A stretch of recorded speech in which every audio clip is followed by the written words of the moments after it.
Hi, welcome to Lesson 6. This lesson will focus on the QRI-6, the reading inventory, that we will actually be using with our students. As you know, there are a variety of informal reading inventories that we can use. I have selected this one for this course because I think it provides what we need to have in order to start practicing this and to think about what we can learn from using these types of assessments with students. But this is just one example. The Jerry Johns is also a very popular one that you may be familiar with. So you all have this text, and the text includes everything that you need to know about the inventory, as well as all of the actual assessments that you will need to assess your students. We know that assessing student comprehension and assessing all of the reading skills are difficult. It can be a challenging task. And the informal reading inventory that we're using has three main purposes, or three goals. It is going to identify the reading level that a student is at. It will do this. It will use a variety of smaller assessments to come to this reading level in hopes of it being as accurate as possible. It is also used to determine where the student has strengths in reading, what those specific strengths are, and what are some areas for growth. Where can the student continue to expand their reading to become an even better reader? And lastly, this is the kind of assessment that you can use to document growth over time. Often these types of assessments are used early in the year and then at midpoints or points throughout, benchmark points during the school year, and then again at the end. And this provides a great deal of information for you as the teacher, for the student, for parents, for other stakeholders to see where the student has come from, how far they have gotten, and where they still have areas that they could use additional help in.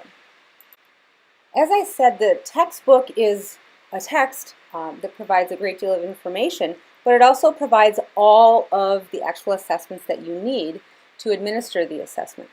So kind of to help you see how this text is set up, there's some general information for you as the assessor about a description of the purpose, some research that supports this particular assessment, ways in which we can use the information from the assessments, how reading levels are determined, how to do analysis with results.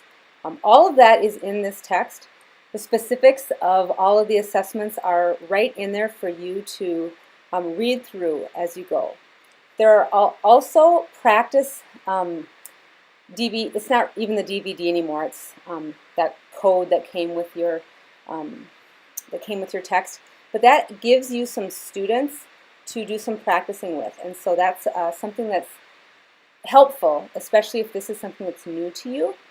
And of course, all of the assessments that you need are right in this particular text. You may find it easier to do some photocopying for just the assessments that you need. And then it also provides all of the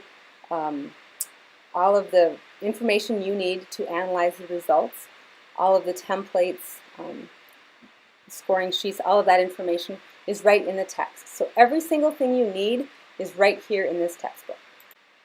Your to-do list for this lesson is to read the QRI-6, the sections that are indicated in Blackboard. There are a lot of sections, and I have them not necessarily in order of how they go, but in the order that most makes sense for me, for you to read them. So however that works for you, as long as you find that you read through all those sections, because all that information is important. And then I want you to watch the videos. There are a couple of videos that demonstrate what it looks like. It shows a teacher assessing a student and kind of how they set that up and build a little rapport before it starts. It demonstrates some direction giving. And then there are two students that are actually given an assessment, and you can practice scoring them as they're reading. And you don't have to turn this in, so to speak. but I highly encourage you to go through and listen to both Devonte and Cynthia read, because it is very helpful to have practiced this a time or two before you actually administer it to a student. So please take the time to do that. It won't take you that long.